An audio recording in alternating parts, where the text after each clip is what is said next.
G'day! Welcome to True Blue History. I'm Adam Blum, and today I'm coming to you live from the Australian War Memorial in Canberra. And I'm here today to talk with my special guests, Dr. Karl James and Dr. Aaron Pegram, about the home front during World War II. Hi Karl, hi Aaron, thanks for joining us on the show. Thanks for having us. Adam, it's an absolute pleasure to be back on your show. When World War II began, for the second time, just over 2 decades after the First World War, what were the major changes in how Australia responded to this war? For example, did men rush to enlist in large numbers as they had during the outbreak of World War I, or were they more slow to get involved and enlist? Yeah, it's a really interesting question, Adam, because I'm sure, and Aaron will speak to this probably, the initial rush to the colours in 1914.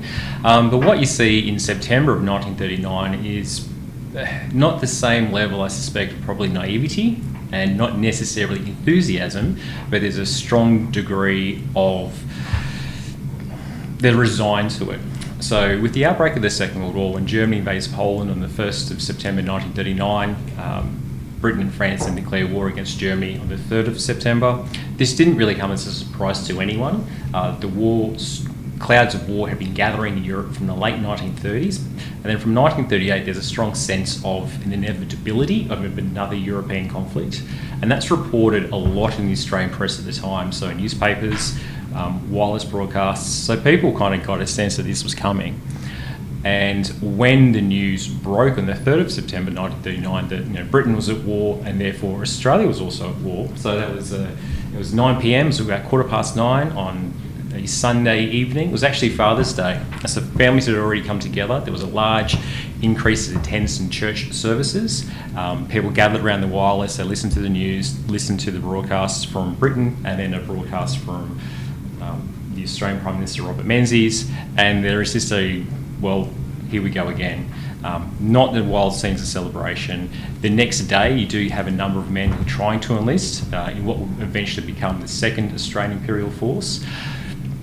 And while Menzies, so the Australian Prime Minister, said, yes, Britain's at war, therefore we are also at war, what we do have is a sense of not necessarily reluctance, but a bit of hesitation. So it was up to Menzies and the Australian government who decided the level of commitment. And there's a bit of a lull for about 2 weeks before they formally decide to raise the 2nd Australian Imperial Force and send it overseas. So you do have an increase in men volunteering for the army. But it's more like there's an element just hanging back, waiting to see what it will be. And it's not really until early and mid-1940, so after you have the fall of France and sort of the Blitz going on in the UK, then there's this big spike of men rushing to enlist. So if you recall the sense of, in the European war, the phony war starts, kind of takes a little while for things to happen, and so likewise the Australians let's just see how this is going to go, because in terms of what the Great War cost us in terms of blood and treasure, that was very much in the forefront of people's minds. So we went into it, knew we had to do it, but I think it's like bracing yourself for the storm. They just took it on the chin. Aaron, could you add to that? Yeah, I think there's probably a sense of foreboding during the Second World War, with the full knowledge that the people who were living, the generations that lived through that period, knew that there were 60,000 Australians who died in the First World War, some 200,000 other casualties, and many unknown figures of those who lived with the war's psychological consequences for many decades afterwards. Australians during the Second World War had lived through the consequences of the First. So there's probably a reluctance to be involved in yet another conflict, which is wildly different from how Australia was in 1914. As Karl was saying, there was a sense of naivety as to what the conflict, the First World War, would ultimately involve.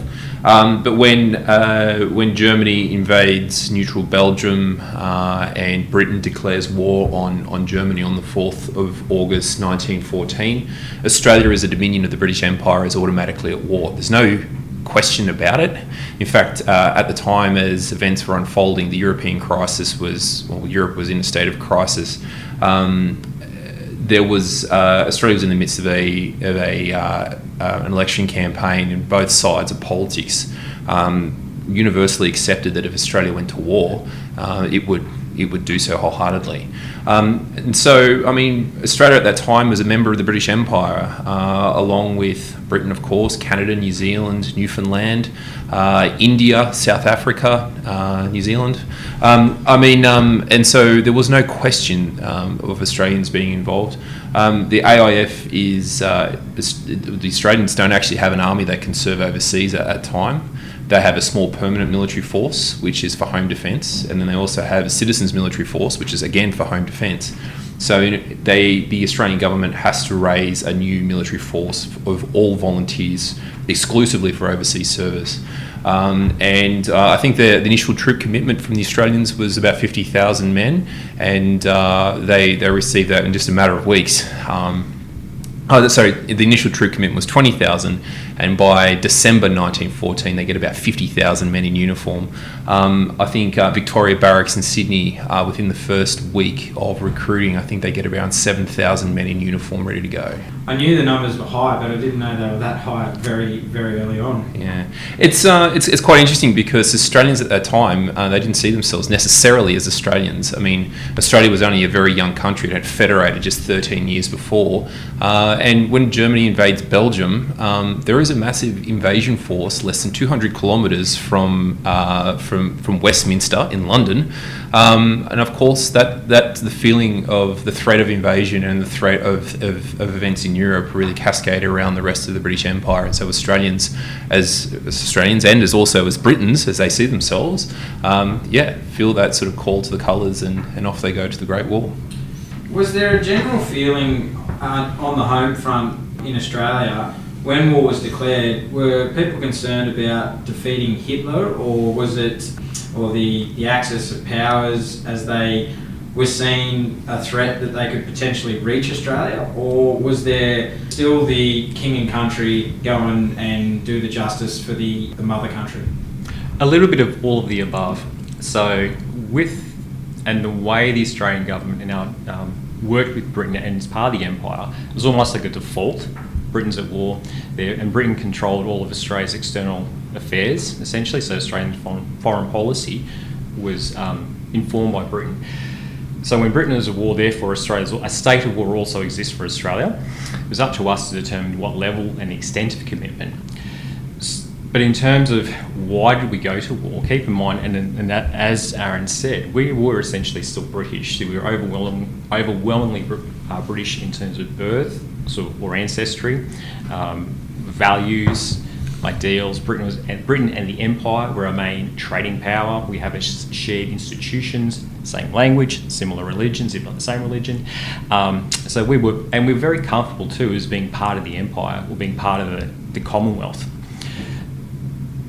And the Australian leaders, particularly Menzies, has made very public statements saying we're going to war to defend sort of our way of life, so our liberties, our freedoms. So there's a very strong political discussion saying we know why we're going. We're defending individual liberty, individual freedoms, and to prevent tyranny. So that's the rhetoric you see early on in the piece, say in September, and then in September 39, and then during 1940, particularly as the Nazis spread across Europe, then it's quite clear that this is a real force that has to be stopped. Especially after the fall of France, so by mid-1940, the Germans have occupied Norway, the Low Countries, France has fallen, it kind of splits and becomes a Vichy. So there's a very dark period in 1940 when it's pretty much just Britain and the Empire, including India, New Zealand and Canada, who are really the only ones really fighting this war against an expansion of fascism. So the United States is still neutral. The Soviet Union had buddied up with Germany still. So there's different political ideals going along. So you've got the very high level sense of why we went to war, to defend Britain and to contribute to, as part of this sense of belonging to something bigger. But then you can drill down to individual values and individual motivations, and they are as diverse as the some million Australians who served. Sometimes it's adventure, sometimes it's a sense of obligation and commitment. This is what Dad did, therefore I'm going to do it. This is what my mate's doing, so I better go with him. Other times it's just from an economic point of view. Australia was coming out of a pretty bad So you had the Great Depression early on in the mid 1930s. The economy was recovering, but we had a drought in different parts of the country. And so if you're offered $6 bob a day, 3 square meals, clothes, place to live, medical attention, and that's something else that, as another motivator, I can actually get fed, get a decent pair of clothes. I don't need to worry about anything because I'm told what to do, and I go to the doctor and a dentist. Sweet. So there's a whole range of different motivations, and then you've also got people who were very articulate and motivated, saying, "Hey, I'm joining up because I do want to stop Hitler. I don't believe in fascism. I don't believe in tyranny." So you've got a whole range of mixed emotions. Would you agree, Aaron, that at the end of the First World War, and it's just a question that's come into my head, that when we went to the First World War, we would see ourselves as very British, but at the end of 1918, we would see ourselves as we formed our own identity under our own flag. Would you agree with that? To a certain point. I mean, at the time, newspapers lauded the fact that Australian national identity had been born on the shores of Gallipoli. In fact, some of that sort of Australian sense of Australian nationhood was already on its way long before the First World War.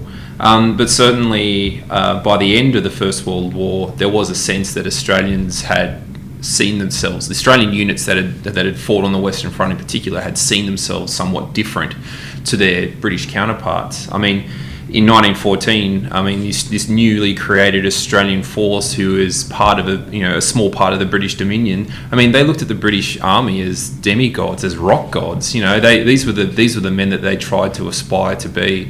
And by the end of the war, I'd say that some Australian divisions were equal to, if not slightly better than, the British divisions engaged in the Western Front in 1918. The Australian Corps in itself, in particular in the final year of the war, had punched above its weight, had played a very pivotal role in the defeat of Imperial Germany from the Battle of Amiens on the 8th of August 1918, and those final offensives under the command of Lieutenant General Sir John Monash. Australians were notably proud of what they had achieved. They had suffered enormous casualties, yes, and it would be somewhat incorrect to say that by the end of the war everybody was despondent and destroyed and devastated by the war, because the soldiers themselves were remarkably proud of what they achieved, and more importantly, they were extremely proud of the uniform that they wore. As the war progressed, the Second World War progressed, how did Australians respond on the home front while their family members were serving? What practical things were they doing to cope? Yeah, it's a whole range of different processes that came in. So initially, during the early part of the war, Menzies used the term business as usual. So keep in mind, we were fighting against Germany and then later on Italy. So the bulk of Australian forces are deployed overseas. They're in North Africa, the Mediterranean, or they're in Europe with Bombing Command, for example, or Coastal Command. So the war is something that's a long way away. And while you have large numbers of people enlisting the forces, you have a very slow mobilisation of the Australian home front and the economy. People are still giving money to charity. There's a Red Cross, etc., etc. When things really changed, though, is December 7th, 1941. Japan enters the war. We have the outbreak of the Pacific War. And by this time, Prime Minister John Curtin has become Prime Minister, and Curtin's catch call becomes all in. Because of those dire moments in 1942, those dire months actually, he mobilises the whole industry, science and economy for total war footing. While Menzies was the first person to use the all-in expression, Curtin sort of took it on himself and did everything. So from a practical point of view, if you're working and if you're living in Australia in, say, 1942, 1943, how do you know the war is on? Well, firstly, your loved ones are probably overseas in the forces, so almost 1 in 7 Australians wore a uniform during the conflict. You also had, through the Manpower Commission, men could be mobilised and conscripted for war industries. So Adam, you think, okay, what's your skill set? What's your trade? You're better off actually working, developing infrastructure in Sydney to develop Garden Island, a naval base. Aaron, you're a scholar. you're better off working in industry, or not industry, you're better off working in education services. I have soft hands, I'm an archivist, I'm a historian, so I'm going to stay put. And now I'm too old.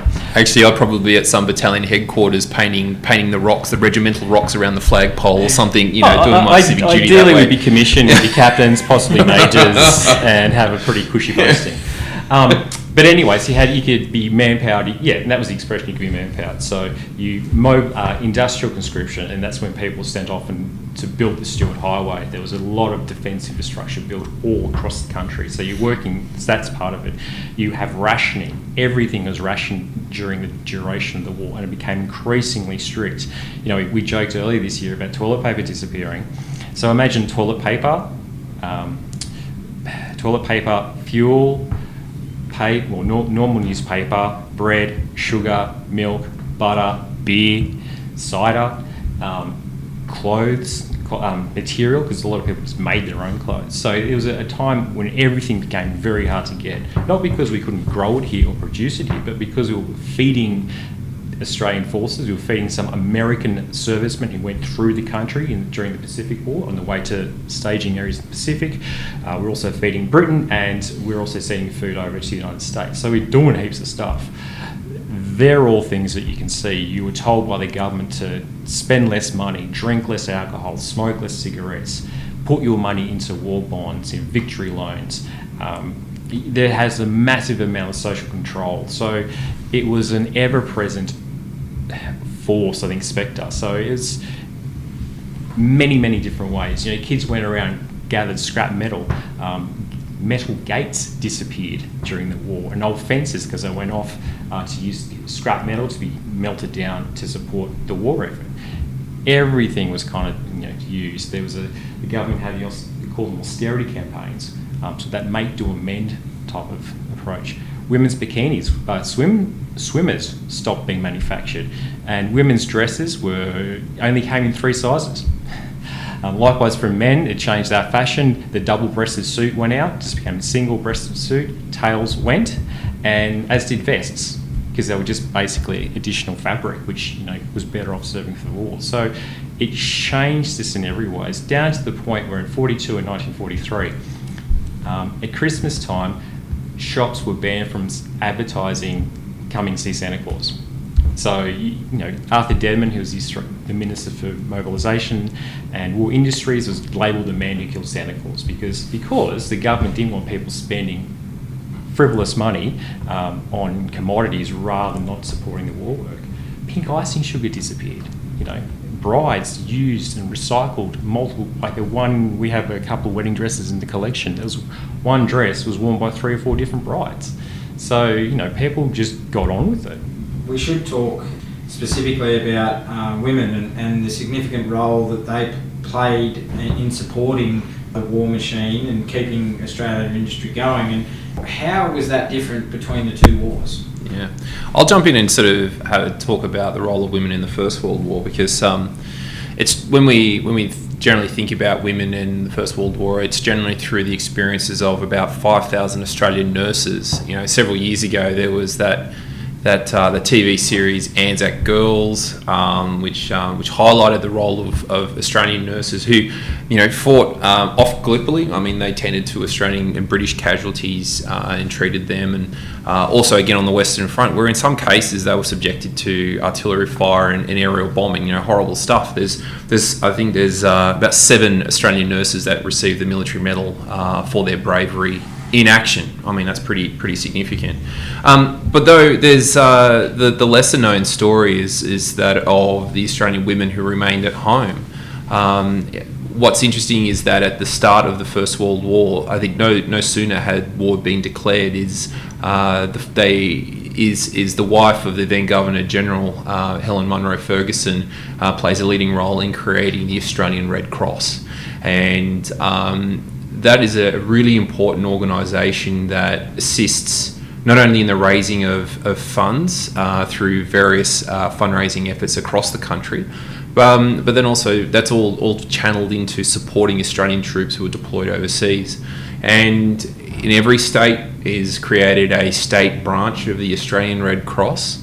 And there's somewhere within the region of about 150,000 women across the nation who spend the war years not only just raising funds and doing selling badges and do these various drives, but it's ultimately gearing up for raising fundraising efforts to support troops. A really good example of where that funding ends up is the experiences of about 4,000 Australians who end up as prisoners of war. Vast majority of them in Germany, having been captured on the Western Front, but then also around 200 of the Ottomans throughout the fighting on Gallipoli, Mesopotamia, and Sinai and Palestine. There's enough money that's raised through fundraising efforts to keep a steady stream and supply of food and clothing parcels to these guys for the duration of their captivity. Now, the guys in Turkey don't always actually get their parcels, but the men in Germany, they have a veritable pantry at their beck and call. They have this constant stream of food and clothing parcels going to them that they're completely made self-sufficient off the German supplied provisions, and that ultimately increases their chances of survival. That would not have happened had it not been for Australian women at home rattling the tin, raising funds that could then be put into relief packages that could be sent overseas. I wasn't aware that was raised, so that is very interesting in itself. And that's World War One. How has that changed to World War Two? Well, more likely it evolves, and so a lot of those organisations such as the Red Cross and a lot of other community and local groups who did a lot of charity and volunteer work during the First World War, they continue on, they resume or reactivate during the Second World War, often usually with the same type of women. But in many ways, it's a much more diverse and more inclusive experience because it is total war for Australia during the Second World War. So, and in some ways it depends on age and class that partly contributes to how we responded. But one of the obvious ways is the enlistment in the forces. So as Aaron mentioned, during the First World War we have Australian Army Nursing Service, so there's one military service. That can, in 1939, again, we've only got the one Australian Army nurses, but then from 1940 you have the expansion of the forces. So you've got the Women's Auxiliary Australian Air Force, the Army, AWARs, they're established. You have a similar sort of situation for the Navy. So the women go from being a small group of Army nurses to the Army, Air Force and Navy all having their own nursing services as well as masseuses, and the Army, Air Force and Navy also have auxiliaries essentially.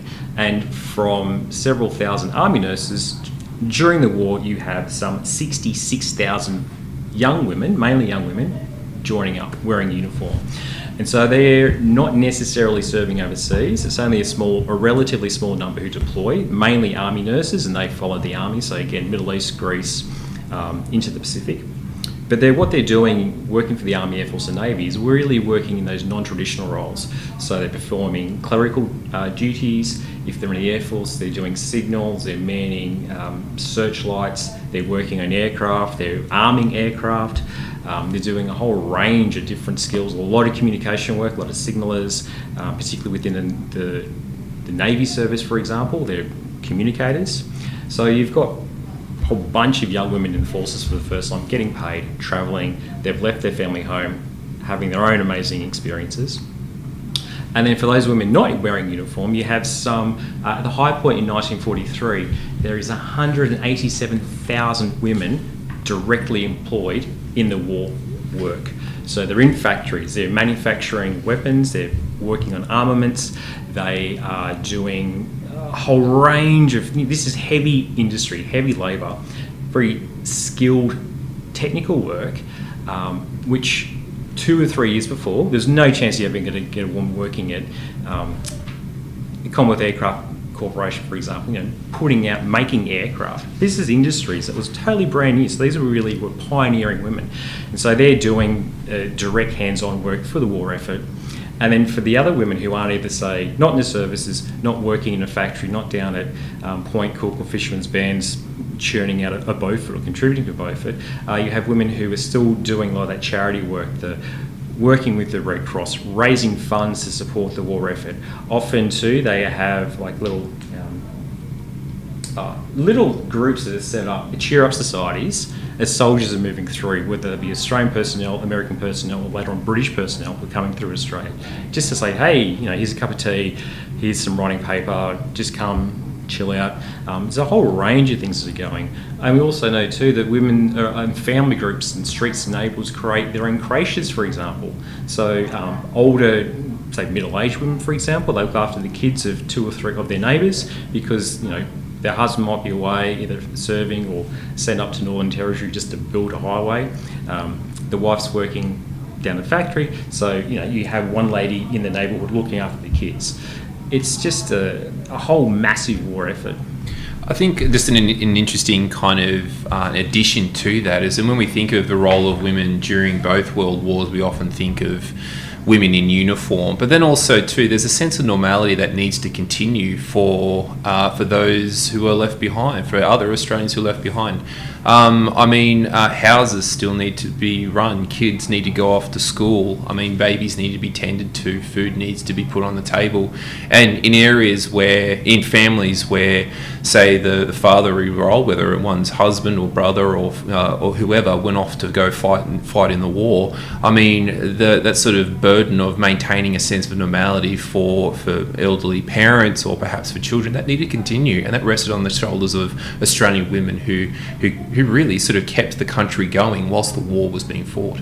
It's a very key point that you bring up that I've just thought about it then is, you're right, like school kids still had to go to school and be taught, and you probably would have seen for the first time a lot more women in schools teaching and becoming teachers, and you're right actually, the women were the backbone of keeping our country going during the Second World War, and it's actually overlooked a lot. So yes, Aaron's absolutely right. So this is a time when the change in a lot of those workplaces occurred, whether it be women went to become teaching, clerks, secretarial roles, bank tellers.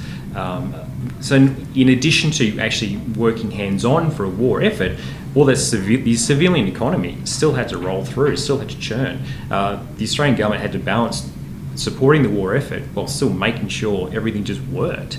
And you're absolutely right. That's where you have a real change in gender roles. Now, the kick of it was, though, that usually, nearly always, while women were working alongside their male colleagues, so if they're working, again, thinking about our aircraft, Commonwealth Aircraft Corporation, we're working on a Beaufort, making parts for Beaufort bombers, the man was still paid more than his female co-worker. So they're working same conditions, same hours. Sometimes females actually end up working longer hours than their male colleagues, but they're paid less, because of what was then the award, because of various other concerns. And while there was some push from union groups and other sectors to make it equal pay, there's also the same amount of resistance. So, because they didn't want to change things too much. And back in the day, the average award was set up to support a man and his, like a nuclear family of 2 or 3 children. So a family of 4 or 5, one breadwinner, that the wage was set up to provide for that. So you think, well, you're a young woman, you don't need the full wage because you're not supporting a family. So there's possibly a logic to it, as well as the obvious unfairness, though, when you're doing the same job and one person is getting paid less than the other. And you're right. It's still wages today, where you still have that difference even today in things. It's still a pertinent issue.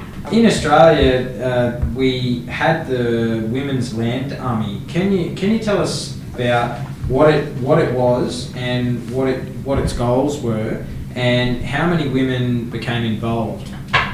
Yeah, well, the Women's Land Army is one of many groups that was set up during the conflict. So it's based on or modelled on what was happening in Britain. So for much of during the conflict, we looked to, well, what are they doing in the UK? So what type of voluntary groups, what type of other services are being established? And the Australian Women's Land Army was one of those. But there are lots of other different groups set up across the country. But basically, the clue is all in the name. So in July of 1942, because there was this push, let's let our men go off to join the forces to free up rural labour, create the Women's Land Army, where the idea would be that you would get women aged between 18 and 50, or 16 if you had your parents' consent. You would join up to the Land Army, be sent and taken from a city area, sent out to rural or remote parts of the country, work in farms, work in canneries, pick fruit and whatever. So really you get young girls or girls who weren't necessarily going to join the military, but to go off into the country so we can still feed ourselves, still feed our allies, bring the food in, keep on that rural economy that we need. And it was also free up men to enlist in the forces or to be redeployed in other parts of the economy to support the war effort. At its height, there were about 3,500 members of the Women's Land Army, and sometimes you could be a full-time sort of a 12-month enlistment or engagement, whereas other times it was more seasonal. So some women served for 3 months, 6 months, and that was seasonal, depending on the need and where they were. So it was almost like a fourth service. The paperwork went through the government, so you think in the Army, Air Force and Navy, the Women's Land Army were on track to become their own fourth service, but never cleared the last hoop during the war. And for decades afterwards, the land girls, as they call themselves, they really had to fight and struggle for recognition, because again, this is another example where you often had women working in farms, working in canneries, working to support the economy, and they are working directly alongside male labourers, but they're paid less. They work something like 10 hours a day sometimes if the sun was up. Well, it's a rural work. Really long hours, very physically hard, travel all over the country, lots of different experiences, often very small little groups too. But they never really, it wasn't until the 1990s that they got the sort of level of recognition for their service. That's when they were able to sort of march on Anzac Day, for example, issue medals and entitlements. So really interesting part of our contribution to the war effort. Another example of how all of Australia was mobilised, but it did also have this sort of lasting question about equality, recognition, and a very powerful story after the conflict. Very interesting actually, and those numbers that I wasn't aware that they were actually higher than I thought. So yeah, and once you include the Women's Land Army in addition to the women's services, that takes us up to female enlistment up to 70,000 Australian women wearing uniform for the duration or during the war. And we should be thankful for their service. Absolutely, we should, and they should be proud of what they did. When Darwin was bombed by the Japanese and the Japanese submarines entered Sydney Harbour in 1942, how did that change the Australian home front's war effort, and were Australians still as concerned about supporting British efforts on the other side of the world, or did this make them more concerned about taking care of things closer to home? Yeah, so during those dark months of 1942, the war was now literally and figuratively on our doorstep. So Rabaul is taken in January 42 by the Japanese. Singapore falls on the 15th of February 1942. The fall of Singapore was a huge kicker, and then only 4 days later Darwin is bombed for the first time. Attacks on Newcastle, Sydney Harbour. So 1942 was a really bad year for Australia as well as the Allies. By this point, there is no longer that sense of, this is a war overseas. No, this is a war this is our war, Australian territory was invaded and occupied. New Guinea and Papua were Australian territories at the time.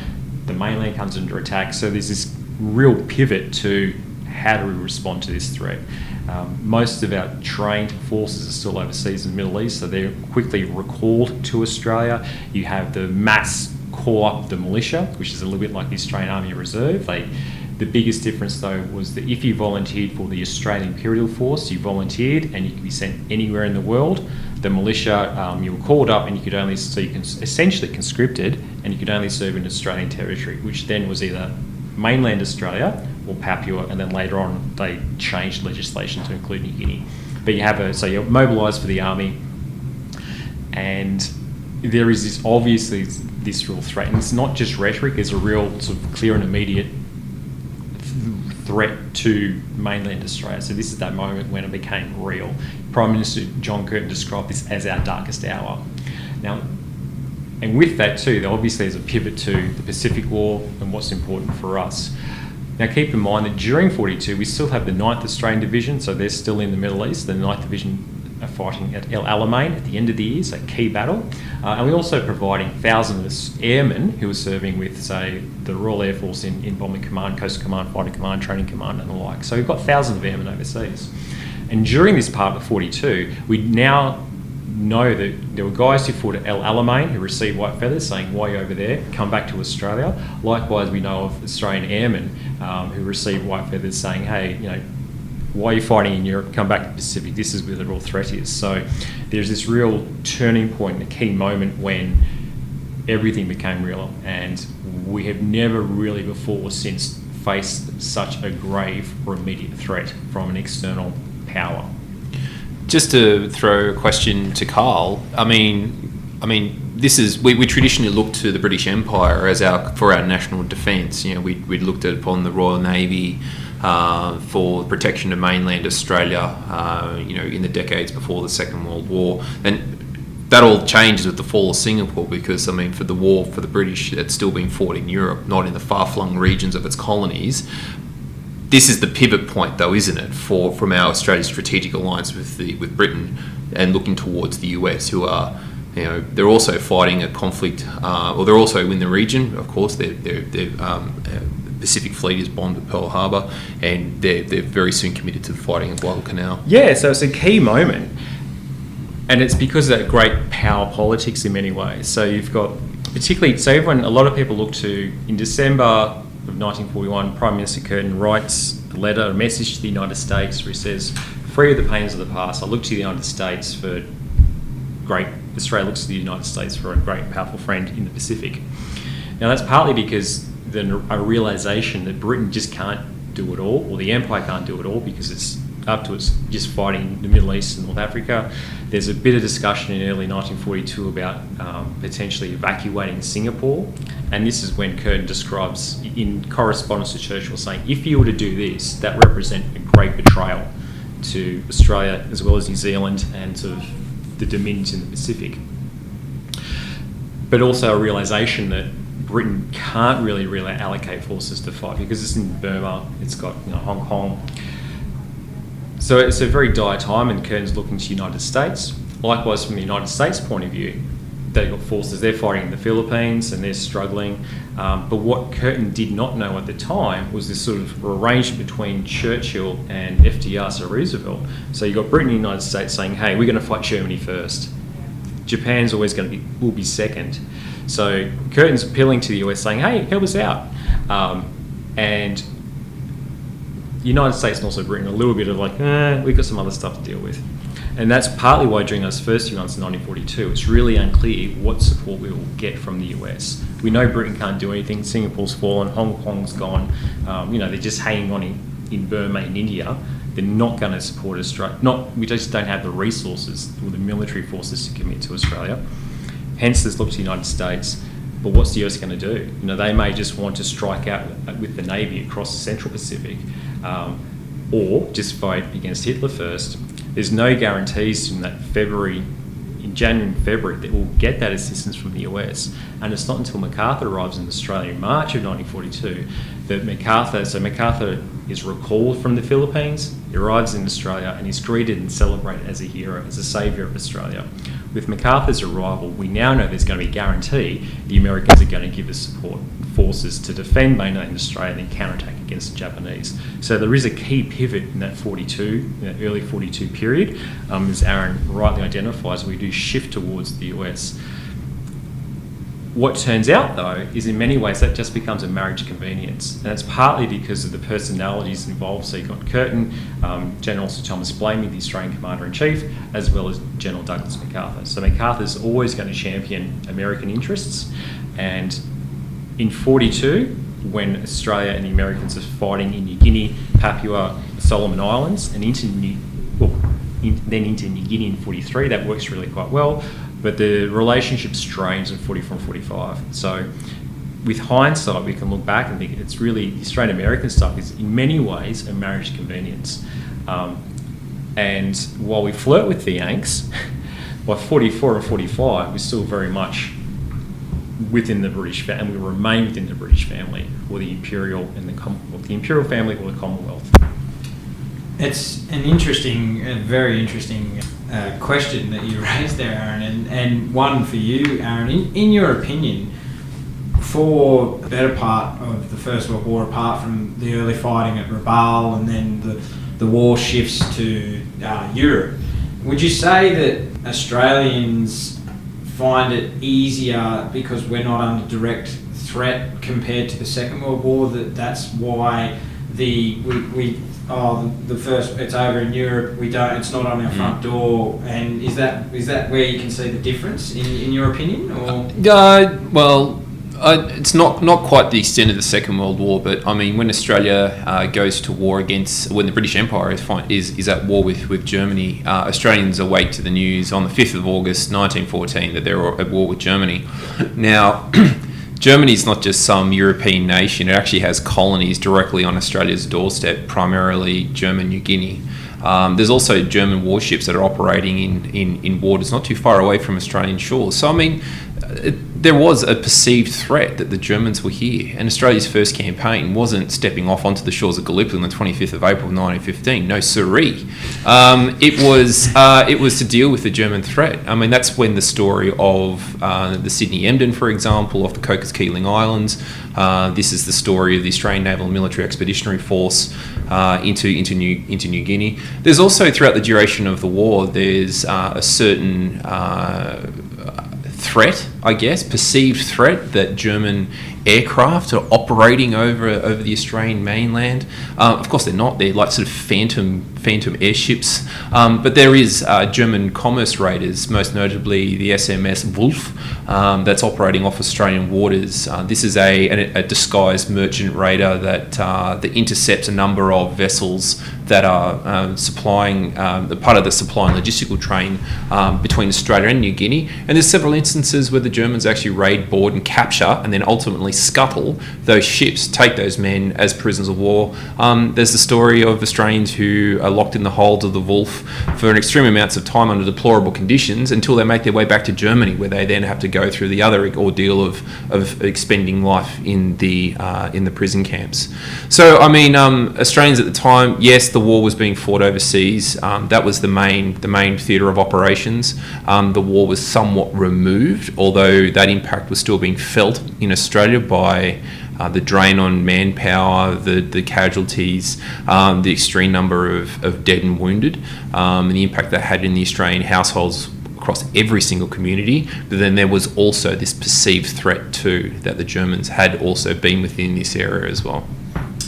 Yeah, I thought I'd put that in there just to see your opinion. And just to keep me on my toes. Yeah, just to keep you on your toes. So what was the Brisbane Line, and why is it considered as a response to invasion? Can you just briefly explain what the Brisbane Line is? Fake news. Fake history. The Brisbane Line never existed. In late 1942, during the domestic federal election campaign, a Labor MP, Eddie Ward, who was a bit of a firebrand, or just think of him like a Mark Latham character, he started to use this notion that the previous government, so Menzies' government, had prepared plans or made plans in the event of an invasion, had prepared to abandon Northern Australia, so pretty much everything north of Brisbane. Never really existed, but Eddie Ward just used this as a political tool to attack his political enemies. But it got some credibility in March of 1943 because Douglas MacArthur, during a media interview or a press interview, referred to a Brisbane Line. And that just kind of, if MacArthur said it, then it must be true. So it has this notion that there were fortifications up, and every time to sort of exists in popular memory where tank traps, any type of fortification, and there's always alluded to as the Brisbane Line. So it didn't really exist, it never existed, sorry. There was a Royal Commission during the war trying to figure it out, but it's fake news. It's a furphy, it is a zombie myth that does not go away. There were no plans to abandon Northern Australia. There were defensive plans for the country, yes, absolutely. We had nearly 100 attacks on mainland Australia during the course of the war. Mainly through, so we've heard about Darwin. Darwin was bombed 60 plus times.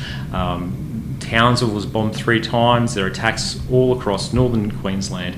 WA, Broome was devastated in one air raid, Japanese air raid. Down to Wyndham, Horn Island was smashed. There's certainly defensive plans. And also too, you've got attacks from German raiders as well as Japanese submarines all across the east coast of Australia and inside Australian territorial waters. So when Aaron was talking about the German raiders in the First World War, the first deaths, or the first attacks on mainland, the first attacks in Australian waters on Australian shipping was actually from the Germans again, with raiders. And think about, say, the German raided Cormoran, which sunk HMAS Sydney 2. So again, the Germans, using their dastardly tactics from the First War, repeated it during the Second. So there were defensive plans because we needed to, because we came under attack, but there was no plan to abandon Northern Australia. But it's just this story or a notion that will never go away. Now, I thought I'd just put that in there for the listeners, just to see the opinion of what you... yeah, and I'm glad, fake news. So the home front during World War II was more complicated than during World War One, due to the fact that Australians were directly attacked by the Japanese. The presence of large numbers of American servicemen also contributed to the Australian front being vastly different to World War One. How did the Americans influence the Australian home front? In a range of different ways. And it's interesting, there's some similarities with this because, like maybe Aaron talks about the AIF in Britain, then it's a similar thing to what the Americans do when they come here. I mean, there's often that sort of that's the thing that's said about the American servicemen in Australia during the the Second World War, that they're overpaid and oversexed and over here. But the same can be said of the members of the Australian Imperial Force who were, in Britain during the First World War, and that was used as a training staging area from which they could go overseas. Yes, there was a lot of them. They were undergoing, each of the divisions underwent periods of training at various points at brigade training areas in southern England. The 3rd Australian Division, for example, after it being raised in Australia, it then went straight to the training camps in England and spent a great deal of time there before moving on to the trenches of the Western Front. There were Australian administrative areas within central London. There was a free flow of Australian troops. The same, like I said, the same can be said of the AIF. Importantly, though, Australian troops, the Australian private was paid 6 shillings a day, which is 6 times more than what your average British Tommy was being paid during the First World War, which meant that he could afford to buy beer and indulge in,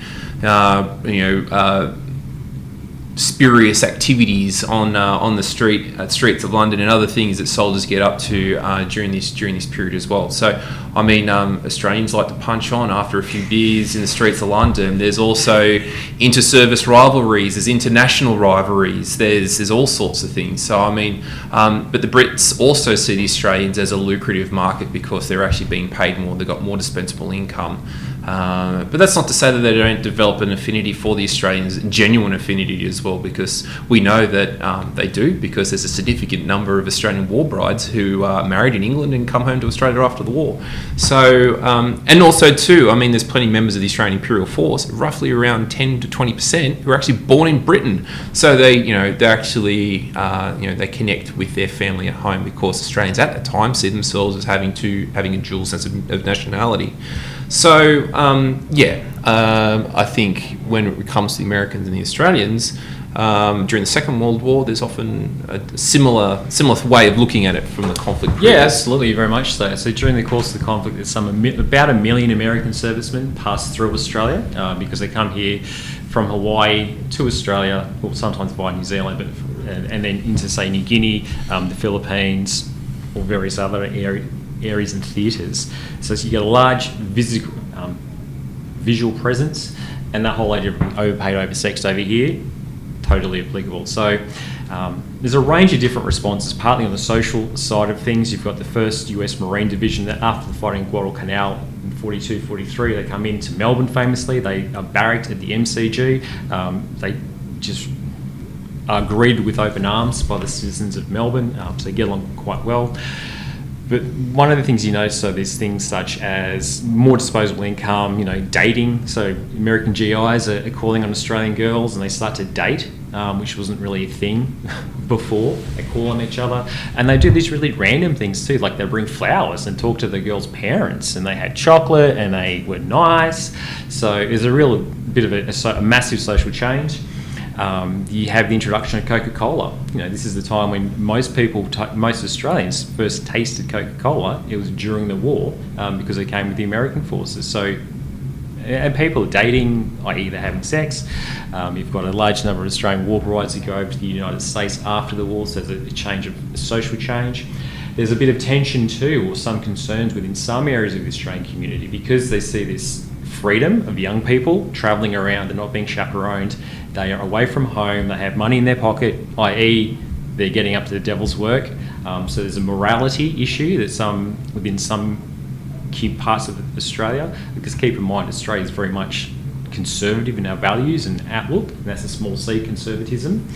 And then the presence of American GIs, African American troops, is a real concern for some areas. At one point, because the American Army the American military was segregated, so you had your white units and then African American or Negro units were totally separated, which we didn't have the Australian forces. And early on during the peace, because of essentially the White Australia policy, the Australian government says, thank you, US Army, thank you for coming, but we don't want your African American troops. And the US Army was like, yeah, no, they're coming. So the response to that was often to billet and to deploy those African American units in remote areas, because there was a concern in some sectors about one, American black GIs interacting with white Australian women, and two, the black GIs who were armed interacting with our Aboriginal and Torres Strait Islanders. So there was a range of very conservative responses to the American presence.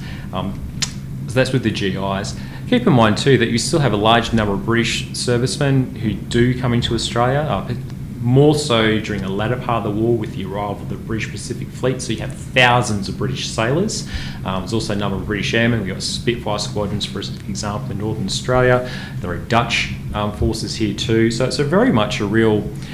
If you would probably go into, say, Sydney, Melbourne, Brisbane and Perth, you'd really get in those big capital cities with big bases, a range of different uniforms, a range of different accents, different people from all around the world. So even in Canberra, for example, there was a Dutch squadron that was based in Canberra, and with them they also brought their Indonesian airmen, air crews, so not pilots but mechanics and stuff. So it's a real mixing pot of things that are happening across the country.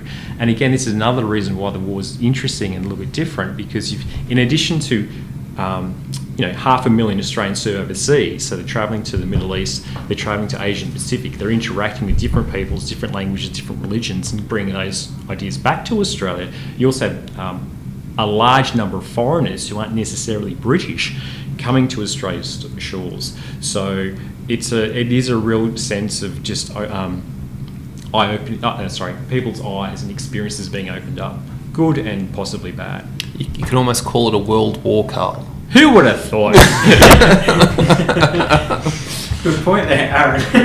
So, while we often focus on what happened overseas during both wars, what happened at home played an enormous role in supporting the war effort. In closing, what are your final thoughts about what was unique about Australia's home front involvement in World War I and World War II? Well, I'm going to jump in and talk about First World War first, because I think what's really important is that the Australian combat story is well known. There's 12 volumes of the Australian official history of history of Australia in the First World War. Only one volume covering the war on the home front, and most of that is looking at domestic and industrial aspects of the conflict. I mean, the political and industrial aspects of the conflict. We shouldn't ever discount the impact that the war actually had on Australians who remained at home. The war indeed was being fought overseas, but it had a tremendous impact on people who had loved ones fighting overseas. There were 60,000 Australians who died during the conflict, and there were somewhere up to the region of 200,000 who were either battle casualties or non-battle casualties. And for many, the war didn't just end on the 11th of November 1918, it continued for many decades afterwards. The presence of Australian servicemen or Australian veterans with missing limbs was nothing to Australians just a few generations ago. Also too was the prevalence of, a soldier may have come home from the war physically all right, but was psychologically not. And that wasn't just the demons of the war wasn't just lived every night through that one individual's experiences. It was something that was shared throughout the household through wives and children as well. Domestic abuse, alcoholism, unemployment. These were real things that affected Australians for decades afterwards. So the war may have ended on the 11th of November 1918, but it very much continued for a long time afterwards. For you, Karl, how would you sum up War II? It's Australia's total war.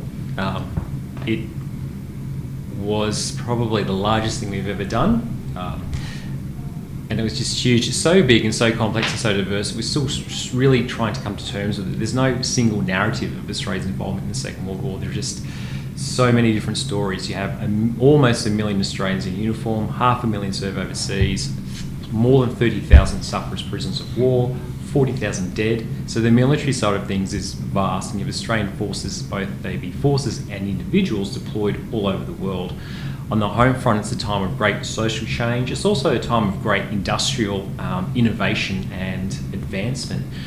Keep in mind that before the Second World War, Australia didn't produce a mass-produced civilian vehicle. During the course of the war, our industry pivots, and designing and manufacturing tanks, landing craft, aircraft. We do and manufacture some 3,500 aircraft during the course of the war, and these were state-of-the-art pieces of kit. That alone is pretty impressive, and you've got things such as industry. Lysarts, for example, it goes from making colour-bond steel for your fences and walls and roofs to mass-producing Owen submachine guns. So you have a very quick transition from industry. Politically, it's a time of great social change where the federal government becomes the preeminent force within Australia. It takes over and controls income tax and doesn't give that back to the state, so the federal government takes control over everyday Australian citizens' lives in a way that was unprecedented, and we haven't seen it before. Not even what we've gone through now. It wasn't right. You couldn't before could be mobilised and conscripted for either the army or the civilian industry. And then socially and politically too, our relationship with Britain and the United States changed. We become much more sophisticated, more comfortable. It's still within that British Empire, but we have a new friendship with the United States. So it's Australia in the Second World War is one of the great watersheds of Australia in the 20th century. It really made the modern Australia, and the Australia that we probably would see and still recognise through to about 9/11. Well, and beyond, I think that's a really good point. I mean, that Australia's strategic alliance with the United States, we become more closely aligned with the United States than Britain as time goes on. And as far as our defence policy goes, it ultimately leads us to conflicts such as Vietnam, conflicts in Southeast Asia, some of which was fought as part of the British Empire, and also as NATO troops. But more importantly, from the Gulf War in 1991 through to Afghanistan and Iraq, we do so as part of a US-led coalition. We enter these wars to honour our agreement with the United States, but then also too for that political connection with the United States, that major superpower in which Australia relies on for its defence. Absolutely, and I think it's a great way to end the podcast, and I thank you both for coming on, and we'll definitely get you back on the show in the future. So Dr. Karl James and Dr. Aaron Pegram, thank you very much for coming on True Blue History.